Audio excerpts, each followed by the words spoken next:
Buenas tardes, jóvenes, ¿cómo están? Me da gusto saludarles por este medio. Vamos a continuar con la segunda parte de la clase de glomerulopatías y en este caso nos toca hablar de síndrome nefrítico. Objetivos que vamos a perseguir con esta clase: definir síndrome nefrótico agudo y sus características, explicar la fisiopatología de cada una de las manifestaciones clínicas, describir las características de algunas glomerulopatías primarias que cursan con síndrome nefrítico, como la glomerulonefritis post-estreptocóxica y la rápidamente progresiva, y también describir las características de enfermedades glomerulares que de forma secundaria cursan con síndrome nefrítico, como la nefropatía IgA, el lupus y el HIV. Bien, el síndrome nefrítico básicamente presenta un cuadro inicial que se caracteriza por hipertensión de moderada a severa, presencia de hematuria y o cilindros eritrocíticos, piuria, entendido como pus en orina o más de 500 glóbulos blancos en orina, y una proteinuria leve o moderada que se llama subnefrótica y que ronda entre 1 a 2 gramos por 24 horas. El daño inflamatorio extenso de los glomérulos va a ocasionar una reducción en el filtrado glomerular y al final pudiera generar síntomas urémicos con retención de sodio y agua, lo que culmina en edema e hipertensión. En este cuadro sacado de Harrison, como ustedes pueden ver, básicamente tenemos las principales glomerulonefritis que cursan con síndrome nefrítico agudo con sus características o manifestaciones clínicas. Entonces podemos ver la presencia de hematuria bastante leve o mínima en rango subnefrótico por debajo de 3 gramos en 24 horas en la mayoría, excepto en glomerulonefritis membranoproliferativa, donde la proteinuria puede estar un poquito más intensa. Y por otro lado, la correlación con hematuria, entendida como sangre en orina, donde aquí sí es un poquito más pronunciada, casi 2 de 3 cruces en la mayoría de los casos, ¿verdad? Eso habla de las diferencias con el síndrome nefrótico. Y también el daño vascular en algunas patologías, por ejemplo, evidentemente en la vasculitis, ¿verdad? Por ejemplo, la granulomatosis de Wegener, el síndrome de Chur-Strauss, la polingitis microscópica, que son daños autoinmunitarios a los vasos sanguíneos de pequeño calibre, y entonces ahí tenemos un daño vascular severo. Bien, por edad, el síndrome nefrítico también puede tener algunas predominancias, es decir, en los pacientes menores de 15 años es más frecuente encontrar glomerulonefritis aguda posinfecciosa, mesangial por IgA, por membrana basal delgada, nefritis hereditarias, púrpura de Henoch-Schönlein o la nefritis lúpica. En las edades entre 15 y 40 años cambian un poquito en orden. Mira, la nefropatía por IgA pasa a ser una de las más importantes, la enfermedad de membrana basal delgada, la nefropatía lúpica, nefritis hereditaria, y así sucesivamente. Y en adultos es un poquito más raro. Cuando se presentan, más que todo son glomerulonefritis mesangial por IgA, una rápidamente progresiva, vasculitis de cualquier tipo y postinfecciosa. Bien, vamos a hablar un poquito de la fisiopatología del daño glomerular. Primero, recordar que el síndrome nefrítico es secundario a inflamación del glomérulo, a lo que nosotros le llamamos glomerulonefritis. Este daño glomerular puede ser resultado de alteraciones genéticas debidas, por ejemplo, a una mutación en el ADN del exón que codifica las proteínas glomerulares o en el intersticio o en el epitelio tubular. También puede deberse a alteraciones inmunológicas, humorales o celulares, y en el caso de las mediadas por anticuerpos, dos tipos de anticuerpos podemos encontrar. Los anticuerpos contra las estructuras del glomérulo, llámese la enfermedad de Wegener, o complejos antígeno-anticuerpos que escapan al sistema retículo endotelial y que van a depositar en el glomérulo estas sustancias como la nefropatía IgA. Y también interacción antígeno-anticuerpo in situ. También pueden ser ocasionadas por alteraciones vasculares, tanto en la perfusión de las estructuras del glomérulo, por alteraciones en la coagulación y alteraciones del sistema de complemento. Básicamente de eso ya habíamos hablado. El sistema de complemento se activa por la vía clásica o la vía de la lectina o la vía alternativa, y básicamente en síndrome nefrítico las dos vías que más van a estar dando dándonos problemas son la vía alternativa y la vía clásica. En la vía clásica se necesita un complejo antígeno-anticuerpo para ser activada y la vía alternativa no lo necesita por ser inmunidad innata. Entonces, una activación de la vía alternativa va a producir niveles bajos de C3 con niveles de C4 normal, hecho que se ve primordialmente en la glomerulonefritis aguda postinfecciosa de tipo post. Una vez que han comenzado estos sucesos etiológicos, los mecanismos secundarios al daño glomerular van a iniciar con una cascada de mediadores inflamatorios que van a ser los responsables del incremento de la permeabilidad de las membranas, lo que va a aumentar el flujo de proteínas y también va a disminuir el filtrado glomerular. Eso provoca entonces las alteraciones estructurales del glomérulo que vamos a ver en las biopsias, como hipercelularidad, trombosis, necrosis y formación de semilunas. También se produce un aumento en la reabsorción de sal en la nefrona, específicamente en la parte más distal, a nivel del túbulo cortical, y esto conlleva una retención de líquidos y sal con un sistema renina-angiotensina-aldosterona que funciona normalmente. Este cuadrito nos puede servir para ayudar a entender lo que hablamos anteriormente. Múltiples causas genéticas, inmunológicas, de perfusión o de coagulación, ¿verdad? Genéticas, dijimos, alteraciones del ADN del exón, inmunológicas, anticuerpos contra estructuras glomerulares, en perfusión, alteración vasculares, complejos antígeno-anticuerpo in situ, y en la coagulación inmunológicas también el sistema de complemento. Entonces, al tener un daño en el glomérulo, por alguna de estas causas se van a activar todos los mediadores inflamatorios, interleucina 1, interleucina C, factor de necrosis tumoral. Esto va a dañar la membrana basal, incrementando el tamaño de los poros, permitiendo permeabilidad de proteínas. Esta inflamación va a hacer que reduzca el tamaño también de algunas estructuras glomerulares, va a disminuir la tasa de filtrado glomerular y en la biopsia vamos a tener hipercelularidad, trombosis, necrosis, semilunas, que también de la mano con un tema del sistema renina-angiotensina-aldosterona que nos va a ayudar a reabsorber sal y que es la explicación de la hipertensión y de los edemas presentes en el sistema. Bien, vamos a comenzar hablando de algunas de las glomerulonefritis que cursan con síndrome nefrítico. La estándar de estas es la glomerulonefritis post-estreptocóxica. De hecho, cuando uno busca este tema en la red, en internet, uno pone fisiopatología del síndrome nefrítico y lo que aparece es la fisiopatología post-estreptocóxica. Es como el estandarte del síndrome nefrítico y es también una de las causas más frecuentes. También esta enfermedad se considera ser el prototipo de la glomerulonefritis proliferativas endocapilares. Afecta más a niños entre 2 y 14 años, pero en países en desarrollo también puede ser común en adultos mayores. Más frecuentemente ataca al sexo masculino. Antes de la glomerulopatía, un antecedente muy importante es que el paciente ha tenido infecciones de la piel, como impétigos o faringitis por estreptococo de tipo M, normalmente beta-hemolítico del grupo A, por cepas nefritógenas, ¿verdad? Que aquí los libros no se ponen de acuerdo, unos dicen la 47, la 48, otros dicen la 1 y la 2. Hay varias cepas nefritógenas, no son todas. La glomerulonefritis post-estreptocóxica es una enfermedad mediada por mecanismos inmunitarios en las que van a intervenir supuestos antígenos estreptocóxicos, complejos inmunitarios circulantes antígeno-anticuerpo y la activación del complemento junto con una lesión mediada por células. Se han propuesto que hay numerosos antígenos posibles, pero al final se ha llegado a concluir que básicamente son dos. Uno, que es una cisteína proteinasa catiónica conocida como exotocina pirógena estreptocóxica beta, cuyas siglas son SPEB, que se genera por medio de la proteólisis de un precursor simógeno, y el receptor de plasmina de nefritis, cuyas siglas son NAPLR. Estos dos son los dos antígenos más importantes que desencadenan toda la cadena inflamatoria. Estos dos antígenos poseen afinidad bioquímica por la plasmina, se unen en forma de complejos facilitados por esta relación y activan de esta forma la vía alterna del complemento. En la biopsia se han demostrado la presencia de este antígeno nefritógeno SPEB dentro de jivas subepiteliales que se encuentran en la histopatología. Bien, la biopsia muestra hipercelularidad de células mesangiales y endoteliales. Las células mesangiales están extraglomerulares, pero están intraglomerulares también.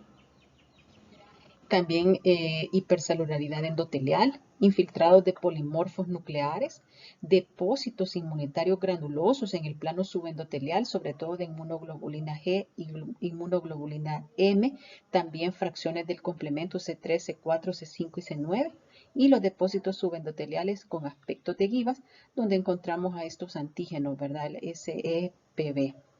O sea, aquí podemos ver polimorfos nucleares, hipercelularidad del endotelio, también depósitos en el mesangio de inmunoglobulinas y complemento y hipercelularidad mesangial. Y aquí la jiva, ¿verdad? Que ya la habíamos mencionado. Esta es una biopsia, ¿verdad? Renal, pitada con hematocilina eosina, donde básicamente vemos una glomerulonefritis postestreptocóxica con un glomérulo hipercelular, ocupando incluso el espacio de Bowman y con infiltrado de polimorfos nucleares y de otras células. El cuadro clínico, básicamente los pacientes cursan con una nefritis aguda caracterizada por hematuria, piuria, cilindros eritrocitarios, edema, hipertensión e insuficiencia renal oligúrica, que puede ser lo suficientemente grave para llegar a una glomerulonefritis rápidamente progresiva. Hasta 50% de los enfermos tienen algunos síntomas generales inespecíficos como cefalea, malestar general, anorexia y dolor lumbar, que esto algunas veces es ocasionado por edema en la cápsula renal. 5% de los niños y 20% de los adultos van a tener proteinuria dentro de límites nefróticos. ¿Qué significa esto? Que un gran porcentaje de los pacientes van a tener una proteinuria subnefrótica, es decir, de 1 a 2 gramos, como es la característica del nefrítico, pero un pequeño porcentaje pudiera cursar como un síndrome nefrótico con una proteinuria arriba de los 3.5 gramos en 24 horas. Durante la primera semana, después de que se desarrollan los síntomas, 90% de los pacientes habrán disminuido la fracción CH50 y también se observa menor concentración de C3 con el C4 normal, que es como la característica específica de esta patología. También se han encontrado en algunos casos presencia de factor reumatoideo positivo, presencia de crioglobulinas, complejos inmunitarios entre un 60 a 70% y en algunas ocasiones ANCA contra mieloperoxidasa hasta en un 10% de los casos. ¿Cómo hacemos el diagnóstico de la glomerulonefritis postestreptocóxica? Pues básicamente por la clínica, la edad, ¿verdad? El antecedente de una infección en piel o en faringe 3-4 semanas previas. Y para confirmar el diagnóstico podemos usar estos anticuerpos como la antiestreptolicina O, que va a estar positiva en un 30% de los casos, anticuerpos anti-DNasa presentes en un 70% de los casos y anticuerpos contra la hialuronidasa en un 40% de los casos. Se dice que para el diagnóstico de la glomerulonefritis postestreptocóxica rara vez vamos a necesitar una biopsia renal, es por clínica y el tratamiento de la glomerulonefritis postestreptocóxica básicamente van a ser antibiótico-terapia y medidas generales, como una regulación de la hipertensión, edema y diálisis en los casos severos. Todas las personas que han tenido contacto con el paciente con este diagnóstico deberán recibir antibiótico-terapia contra la infección estreptocóxica. No es útil en los productos inmunosupresores cuando hay estructuras semilunares en la biopsia y en general el pronóstico es muy satisfactorio. La evolución a insuficiencia renal permanente es muy rara, ocurre en menos de 1% de los niños con esta patología y hay algunos que pueden persistir con hematuria y proteinuria hasta por 3 o 4 semanas después de haber iniciado el tratamiento. Bien, la segunda patología que vamos a ver hoy es la nefropatía por IgA o enfermedad de Berger en base al científico. Esta enfermedad en su forma clásica se caracteriza por hematuria episódica vinculada con depósito de inmunoglobulina A en el mesangio glomerular. Esta nefropatía A es una de las formas más comunes a nivel mundial. Afecta también predominantemente a varones y su incidencia máxima se da entre los 20 y los 39 años. Las variaciones geográficas son bastante evidentes. Las costas asiáticas y del Pacífico son el lugar con mayor frecuencia, en un 30% de casos, y también el sur de Europa.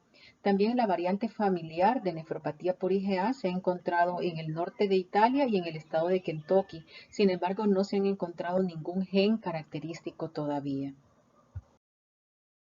Los datos clínicos y de laboratorio sugieren que la nefropatía IgA tiene grandes semejanzas con la púrpura de Genoch-Cholain. De hecho, se cree que son una misma entidad patológica.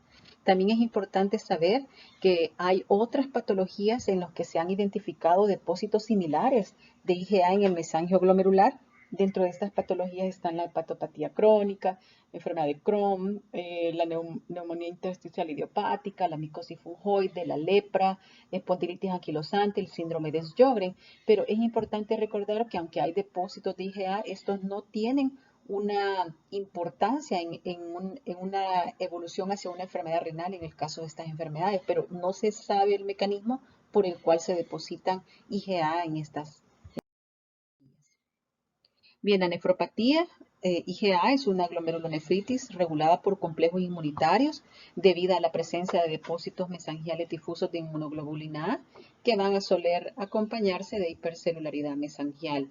Estas cadenas pueden estar pueden estar distribuidas junto con otras cadenas de inmunoglobulinas como IgM, IgG y también fracción del complemento C3. En la forma típica, la IgA depositada en el mesangio es tipo polimérica y es de la clase inmunoglobulina A1. Básicamente aquí solo se puede ver, este es un esquema glomerular, no es una biopsia, ni siquiera una fotografía, depósitos, ¿verdad? Depósitos de IgA en el mesangio, que estarían aquí en azul.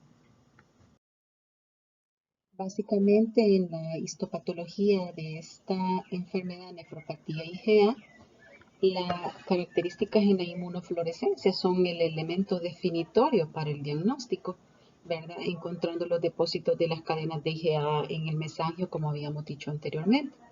Pero al microscopio de luz también podemos tener algunas lesiones, dentro de ellas la glomerulonefritis proliferativa difusa o episodios, se pueden encontrar también esclerosis segmentarias y algunas veces necrosis segmentarias con formación de semilunas. Cuando encontramos semilunas, básicamente estamos teniendo una evolución agresiva a lo que le llamamos glomerulonefritis rápidamente progresiva y es la que se acompaña de un deterioro de la función renal más o menos rápido. Bien, el cuadro clínico tiene básicamente dos sintomatologías iniciales. Uno son episodios recurrentes de hematuria macroscópica, a veces en el contexto de una infección de vías respiratorias superiores y que se acompaña de proteinuria, lo cual nos debe hacer pensar en una glomerulopatía. Y una hematuria microscópica asintomática persistente. Unos cuantos pacientes pueden manifestar insuficiencia renal aguda y un cuadro rápidamente progresivo, como decíamos anteriormente, pero en general la nefropatía IgA es una enfermedad de evolución benigna. 5 a 30% van a tener una remisión completa, aunque pudieran persistir con hematuria, pero conservan su función renal.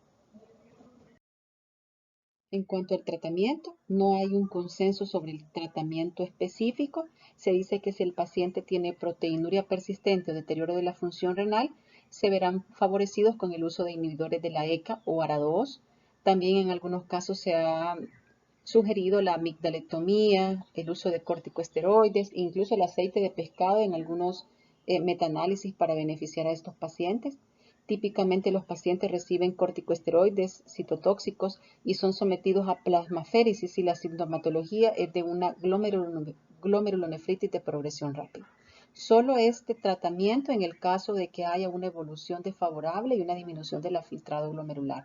De lo contrario, no están indicados corticosteroides ni medicamentos citotóxicos. Vamos a hablar de esta glomerulonefritis rápidamente progresiva. Esta engloba a todas las enfermedades glomerulares que cursan con insuficiencia renal en un periodo de semanas a meses. Esta clasificación, también conocida como la glomerulonefritis con semilunas, pueden clasificarse en enfermedades primarias y secundarias. Las primarias van a ser aquellas enfermedades por anticuerpo contra membrana basal glomerular, como el síndrome de Wood-Pasteur, que se acompaña de enfermedad pulmonar. todas las glomerulopatías mediadas por inmunocomplejos y las pausinmunitarias en las que hay anticuerpos anticitoplasma de los neutrófilos. Y las secundarias son la membranoproliferativa, la nefropatía por IgA y púrpura de Henoch-Schönlein, la glomerulonefritis postestreptocócica y lupus eritematoso sistémico. ¿Qué quiere decir eso? Que casi todas las glomerulopatías pueden llegar a presentar en su evolución una progresión rápida que las haga ser clasificadas como una glomerulonefritis rápidamente progresiva, y a la histopatología la característica son semilunas. Bien, la clasificación: los pacientes con glomerulonefritis rápidamente progresiva pueden dividirse en 3 patrones bien definidos. El primer patrón es aquel paciente que tiene enfermedad por anticuerpos antimembrana basal glomerular, cuyo estándar aquí es el síndrome de Gould-Pasteur. El grupo número 2 son aquellas patologías que cursan con depósitos de inmunocomplejos. Aquí entran postestreptocócica, púrpura de Henoch-Schönlein, nefropatía IgA, lupus. Y un tercer grupo en el que no hay depósitos inmunitarios ni tampoco demostración de anticuerpos antimembrana basal, y a esta se le llama glomerulonefritis rápidamente progresiva. Lo que sí se encuentran acá son anticuerpos anticitoplasma contra neutrófilos. Bien, la biopsia renal en todas las glomerulonefritis rápidamente progresivas muestran una extensa proliferación capilar, como lo pueden ver acá, y formación de semilunas, que ustedes no sé si las alcanzan a ver acá, que esta es la característica de una glomerulonefritis rápidamente progresiva. Bien, la enfermedad por anticuerpos antimembrana basal, que son la glomerulonefritis de tipo 1, tiene 2 picos de presentación. Uno es en la tercera década de la vida, predominantemente en hombres, y el otro pico es en mayores de 60 años, pero en este caso serán mujeres. Esta enfermedad por anticuerpos antimembrana basal glomerular está causada por anticuerpos circulantes dirigidos contra el dominio no colágeno de la cadena alfa 3 del colágeno de tipo 4. Estos anticuerpos van a lesionar a la membrana basal glomerular, lo que va a producir una respuesta inflamatoria. Pueden incluso ocasionar rupturas en la membrana basal glomerular y se va a dar una glomerulonefritis proliferativa, a menudo con rapidez de progresión, es decir, vamos a tener semilunas en la biopsia y un deterioro de la función renal. Si los anticuerpos antimembrana basal reaccionan de forma cruzada con la membrana basal de los capilares pulmonares y las lesionan, entonces el paciente va a desarrollar daño alveolar y daño glomerular, presentando hemorragia pulmonar, hemoptisis, a lo que se denomina síndrome de Gould-Pasteur. Presento una imagen de inmunofluorescencia de una glomerulopatía por síndrome de Gould-Pasteur. Bien, entonces enfermedades relacionadas con enfermedades renales asociadas con enfermedades pulmonares. La primera y a la cabeza, el síndrome de Gould-Pasteur, hemorragia pulmonar con una glomerulonefritis rápidamente progresiva. Para poder saber esto, podemos enviar anticuerpo antimembrana basal glomerular, que va a estar positivo en este caso. Otras patologías que también se acompañan de daño pulmonar y renal son la vasculitis granulomatosa o enfermedad de Wegener, y la polivasculitis microscópica. En este caso vamos a tener los anticuerpos anticitoplasma de neutrófilo positivo o ANCA. El lupus eritematoso sistémico también. En este caso podemos tener daño pulmonar y renal de forma simultánea. Los dos hallazgos al laboratorio son presencia de anticuerpo anti-DNA e hipocomplementemia. En el síndrome nefrótico por trombosis de la vena renal y embolia pulmonar también podemos tener esto. Para hacer diagnóstico necesitamos un TAC de pulmón o un angioTAC en el caso de la embolia pulmonar. La neumonía con glomerulonefritis por inmunocomplejos se va a caracterizar por hipocomplementemia y inmunocomplejos circulantes, y el pulmón urémico o síndrome pulmón renal riñón tiene niveles de creatinina elevados. Bien, el cuadro clínico de las glomerulonefritis rápidamente progresivas es el de un síndrome nefrítico agudo: hematuria, hipertensión, edema, oliguria y daño renal. La función renal puede deteriorarse desde la normalidad hasta niveles que incluso puedan requerir diálisis en cuestión de días y semanas. Los pacientes con afectación pulmonar van a tener hemoptisis, la cual puede ser potencialmente mortal, y en la radiografía vamos a tener infiltrados alveolares difusos. La anatomía patológica en el caso de la enfermedad antimembrana basal glomerular va a mostrar una glomerulonefritis proliferativa, es decir, hipercelularidad, y proliferación de semilunas en el espacio de Bowman. Recuerden que las semilunas son aquellas sinequias, ¿verdad?, que se forman entre la pared del endotelio y la cápsula de Bowman. Y también en este caso, como se puede observar en esta microfotografía, ¿verdad? Micrografía, perdón, de inmunofluorescencia, hay depósito lineal de inmunoglobulina, generalmente IgG, a lo largo de toda la membrana basal glomerular. Y en el microscopio electrónico no se encuentran depósitos electrodensos. El tratamiento en la glomerulonefritis rápidamente progresiva, tenemos que ser bastante intensos con el tratamiento. De hecho, la terapia inmunodepresora puede iniciarse con ciclofosfamida o con corticosteroides a dosis alta, pulsos de metilprednisolona de más o menos 1 gramo al día por 3 dosis consecutivas, con un seguimiento de entre 60 a 80 miligramos al día, ¿verdad? Y luego con una reducción lenta y paulatina hasta alcanzar la remisión clínica. Y para reducir la producción de anticuerpos antimembrana basal se puede usar una combinación de plasmaféresis para eliminar estos anticuerpos circulantes. La duración del tratamiento promedio es de 3 a 6 meses o hasta lograr la desaparición de los anticuerpos antimembrana basal glomerular. Bien, la glomerulonefritis rápidamente progresiva por inmunocomplejos. Dijimos que esta está asociada a inmunocomplejos que pueden producirse en glomerulopatías idiopáticas como la nefropatía IgA, la púrpura de Henoch-Schönlein, la glomerulonefritis membranoproliferativa, el lupus y la posinfecciosa. Por su lado, la glomerulonefritis rápidamente progresiva o grado 3 o pausa inmunitaria, dijimos que estaba asociada a vasculitis, que en la mayoría de los pacientes van a tener anticuerpos anticitoplasma de neutrófilos positivos o ANCA, y que las dos enfermedades estándar de este tipo son la granulomatosis de Wegener y la enfermedad de Church-Strauss. Aquí una granulomatosis de Wegener. Ven cómo se ha perdido por completo la anatomía glomerular, ¿verdad? Totalmente. El cuadro clínico de estos pacientes normalmente van a presentar insuficiencia renal progresiva acompañado del cuadro nefrítico que ya hablamos. Los pacientes con polivasculitis microscópica suelen tener ANCA perinucleares que van dirigidos contra la mieloperoxidasa del granulocito, y también un cuadro clínico que se acompaña de artritis, angiitis leucociclástica, enfermedad pulmonar y signos constitucionales y sistémicos. Los pacientes que tienen polivasculitis granulomatosa suelen tener ANCA pero sintoplasmáticos, dirigidos específicamente contra la proteinasa del granulocito o anti-PR3, y estos los síntomas van a afectar las vías respiratorias superiores e inferiores por una vasculitis granulomatosa junto con la glomerulonefritis pausi inmunitaria. Bien, vamos a la el lupus eritematoso sistémico, el patrón y grado de afectación renal van a modificar en gran medida la evolución y el tratamiento del lupus. El pronóstico es muy sombrío para los pacientes que desarrollan nefropatía lúpica. Se dice que la incidencia de la enfermedad renal en el S es bastante alta, entre 15 a 75% de los pacientes van a tener evidencia histológica de afectación renal, lo cual se encuentra en la biopsia.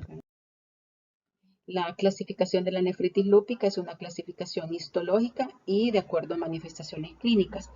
La clase 1 y 2, conocidas como mesangial mínima o proliferativa mesangial, básicamente no van a necesitar un tratamiento específico contra el riñón, sino que el manejo del lupus. Y en básicamente en la 1, no vamos a encontrar mayores cambios renales, y en la 2 vamos a encontrar sedimento urinario mínimamente activo, alguna proteinuria moderada, nunca de rango nefrótico, y pueden tener alguna serología activa. La clase 3, llamada nefritis lúpica proliferativa focal, se llama focal porque menos del 50% de los glomérulos evaluados están afectados. Puede estar activa a la cronicidad y crónica. Y en las manifestaciones clínicas vamos a tener cambio en el sedimento urinario más activos, serología activa, proteinuria elevada, en algunos casos nefrótica, además hipertensión, y algunos van a evolucionar a la clase 4. La clase 4 se llama nefropatía lúpica proliferativa difusa. En esta más del 50% de los glomérulos evaluados están afectados. Todos pueden tener afectación, ya sea segmentaria o global. Igual que la anterior, puede ser activa, activa crónica o crónica. Y en cuanto a las manifestaciones, aquí hay una afectación renal más grave, el sedimento está activo, hay hipertensión, proteinuria intensa de rango nefrótico, y ya hay una reducción frecuente en la filtración glomerular. La nefritis lúpica tipo 5 o membranosa, esta se acompaña de una proteinuria significativa, normalmente de rango nefrótico, y serología de lupus menos activa. Y la clase 6 se llama nefritis lúpica esclerosante avanzada. Básicamente hay glomerulosclerosis en más del 90% de los glomérulos. No hay un tratamiento que prevenga la insuficiencia renal. Este paciente está condenado a una insuficiencia renal terminal. Aquí se ve una nefritis lúpica proliferativa difusa con afectación de todo el glomérulo. ¿Cómo vamos a saber eso? Con los datos clínicos, ¿verdad? Un paciente que ya ha sido manejado por lupus eritematoso y que ahora comienza con proteinuria, hematuria, hipertensión, etc. El tratamiento de inducción en la nefritis lúpica grave se da de la clase 3 hasta la clase 5, hasta la clase 4, perdón, y hay dos pautas. Una son corticosteroides como prednisona a dosis de 1 miligramo por kilo, que van a ir en dosis descendente según la respuesta clínica del tratamiento largo de 6 a 12 meses. También se puede agregar el micofenalato de mofetilo a dosis de 1500 miligramos vía oral 2 veces al día o inyecciones de ciclofosfamida de 0.5 a 1 gramo intravenosas al mes durante 6 meses o 500 miligramos cada 2 semanas hasta completar 6 dosis, seguidas de un tratamiento de mantenimiento para prevenir agudizaciones de la enfermedad y la progresión a insuficiencia renal.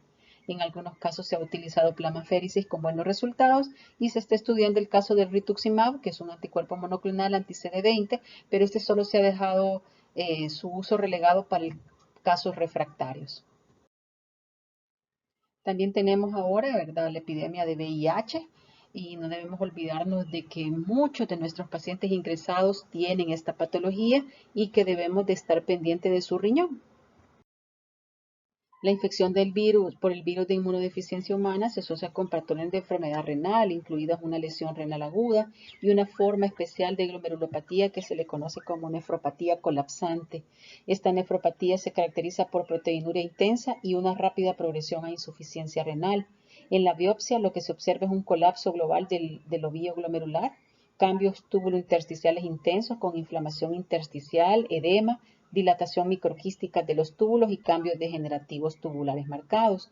Básicamente la utilización de inhibidores de la ECA, ARA2 y el propio tratamiento antirretroviral pueden frenar la progresión a insuficiencia renal y disminuir la proteína, que es la proteinuria, ¿verdad? Que es lo que se hace básicamente en manejo.